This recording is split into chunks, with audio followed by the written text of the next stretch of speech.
A comparative view of the hip action of Ben Hogan versus today's modern players, coming to you right after this.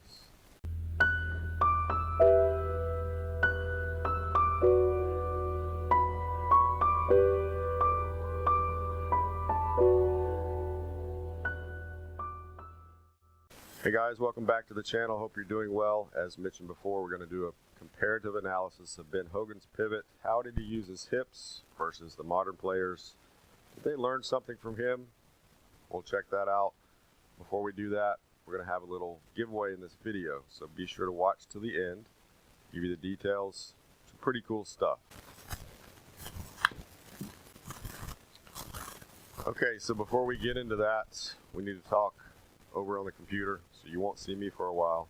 Then I'll come back and give you some details on the old giveaway.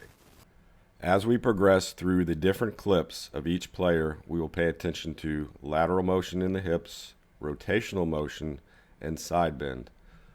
In this clip, obviously Mr. Hogan, one of the few clips taken on a steady tripod at slow motion.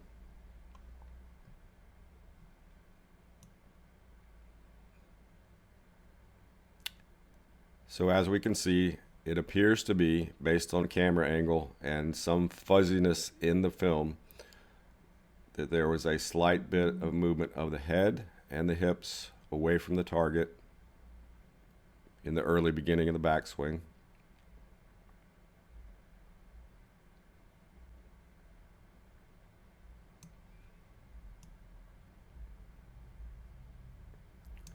But if you'll notice the left hip, very early in the transition or even before the transition, the hips are going to start moving back into place and continue to move laterally. And now he's beginning to unwind as well. So by the time he gets to roughly P6, the left hip appears to be quite a bit in front of where it was at address. And if we could try to simulate where the belt buckle would be, it's at least 2 or 3 inches in front of the ball.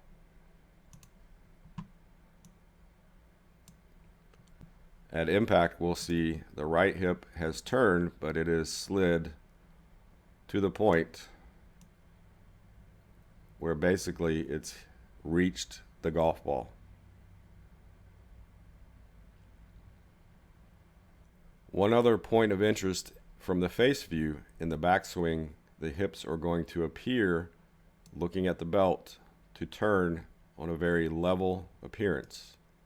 But that's an illusion, which we will see from the target view. It's not occurring.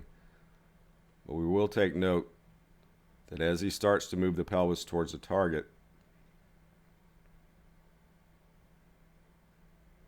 the left hip is going to be higher than the right.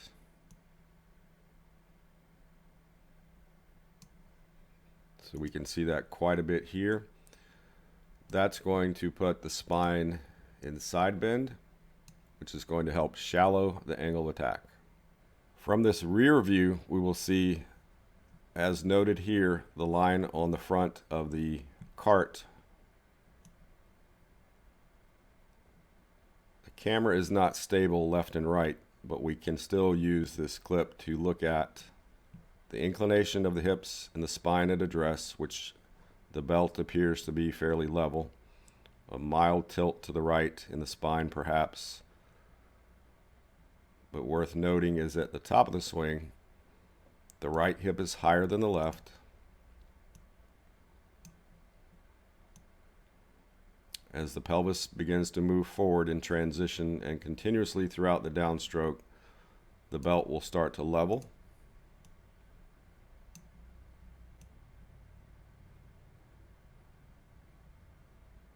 And at impact, the left hip is higher than the right. From the target view, we can note the spine angle at address and align 90 degrees to that. And notice that in the backswing, from the face view, the hips appear, or the belt appears to turn level. The hips do not turn level. They turn on an incline similar to the shoulders. That is caused by the increase in the left knee flex And the loss of flex in the right knee allows the hips to turn on an incline, which allows the upper body to turn on a stable axis, creating that trademark Hogan consistency all the way through.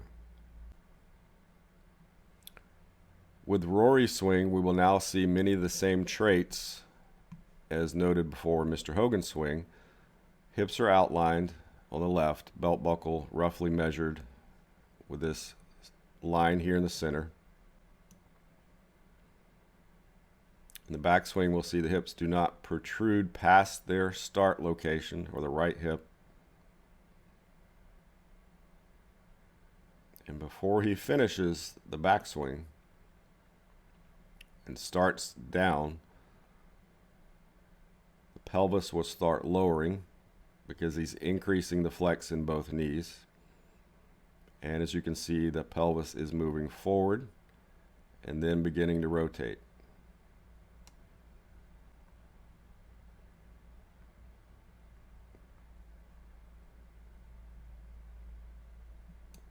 So by the time he gets to the ball, the right hip has moved again well forward of its start location. Belt buckle is roughly over the left heel. From the target view, we'll note that the belt is now inclined, the pelvis is down. He's going to roughly turn his hips on the same inclination, which is going to allow the shoulders to rotate on the similar incline, again keeping his spine rotating on a steady axis. And although it would appear from the target view that he's only rotating his hips, we know from the face view he is rotating and pushing his hips forward at the same time.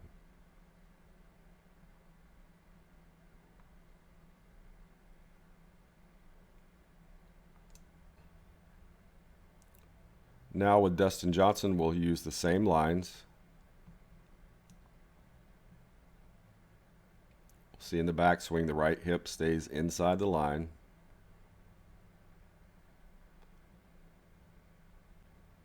At P4 or top, the right hip is slightly closer to the target than it was at address.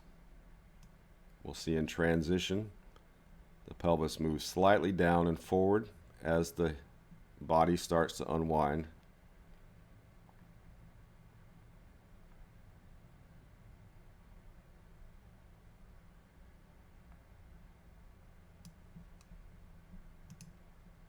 And again at impact, the belt buckle is roughly over the left foot.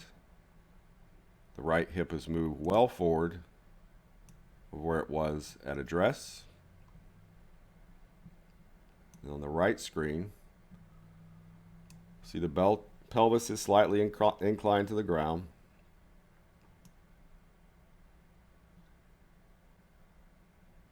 The belt is turning on a tilt from the changes in the knee flex, which helps the spine to turn and the shoulders to turn 90 degrees to the spine.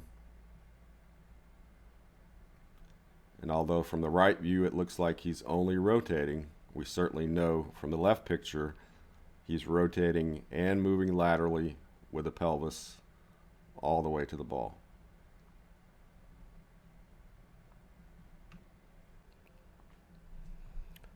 And now for our last swing, let's take a look at what Tiger does with the same lines.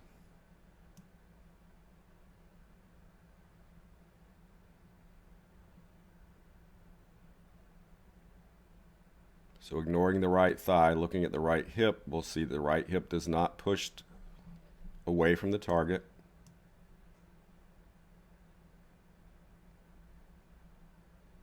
In transition, the pelvis begins to move forward as it unwinds.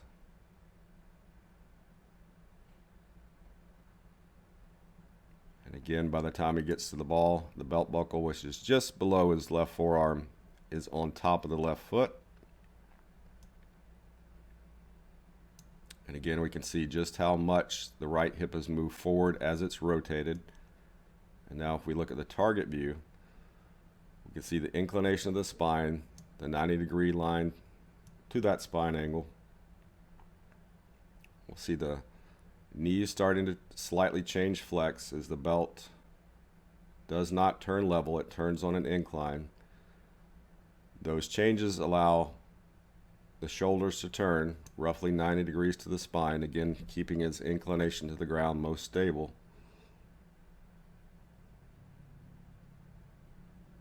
So as the pelvis pushes forward and unwinds, that allows him to swing from the inside.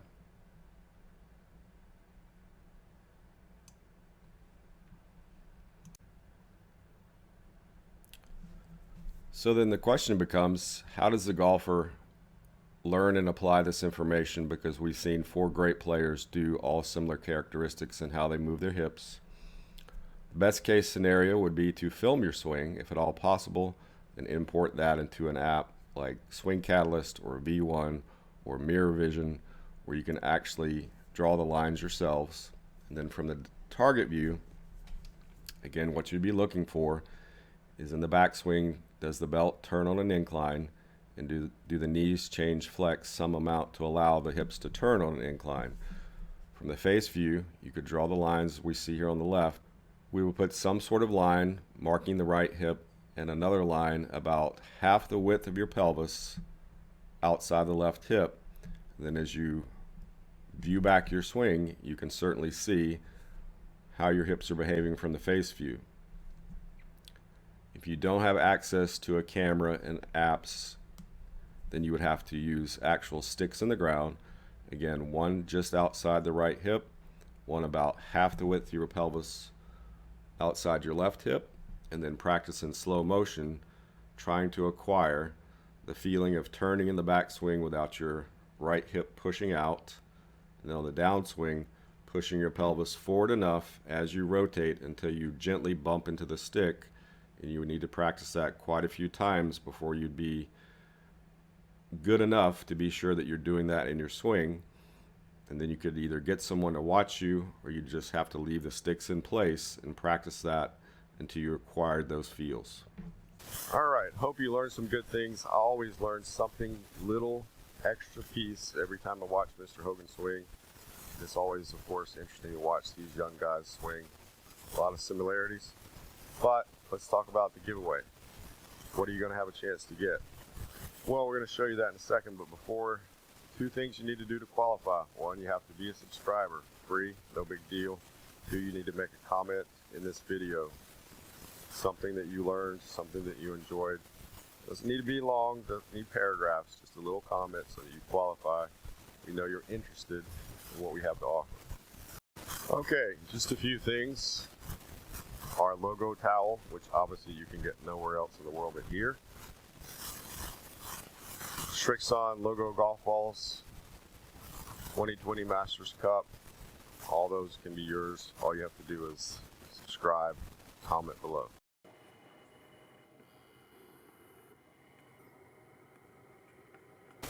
All right, so that's going to do it for this week. Hope you enjoyed it. If so, give that a big fat thumbs up. Share it with your friends. Put it on all your social media. Let's get a little bit more buzz going on about these videos so we can make sure people find out what we have to talk about. Let's make this channel keep growing. Thank you so much. We'll see you next time.